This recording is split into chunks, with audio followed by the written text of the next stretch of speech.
Think back to your childhood and try to remember your first coat. You wore your first coat when you were just a few seconds old, and it may have determined your health for the rest of your life. As a baby inside your mother, you had lovely 5-star accommodation, room and board, all inclusive. Until one day you were dragged from your perfect home, kicking and screaming, like a millionaire lawyer getting evicted from his Killiney mansion. And it was at this point that you wore your first coat.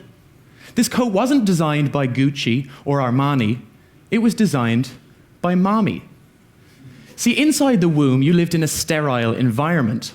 And when you gave birth, or when you were born, the first living things that you met were the millions of friendly bacteria living in your mother's birth canal, which coated you as you emerged into this world. This bacterial coat grew, forming a 2-kilogram invisible organ in your gut and on your skin, which now does more for you than all the rest of your organs combined. Your bacteria fight infection. They develop your immune system. They even digest your food. Living without bacteria, you wouldn't survive. I'm telling you this because times have changed. There are less and less mothers designing their child's first coat.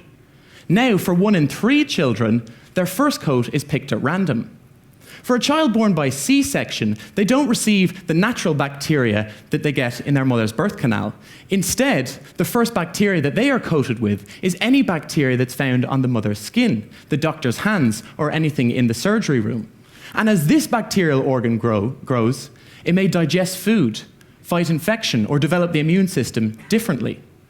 So much so that C-section children now have a 25% increased risk of juvenile arthritis, asthma, or obesity. Through increasing C-sections and a massive overuse of antibiotics, we have begun to tamper with our relationship with bacteria, which may be harming our health and our children's health. But research from my lab is trying to confront this challenge. For years, it was a mystery exactly which bacteria were transferred from mother to child until recently.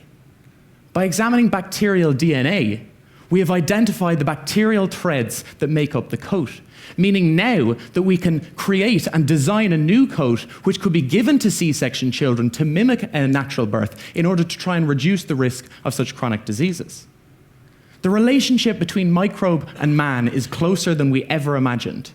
For our health and the health of our children, we need to redesign the coat of life.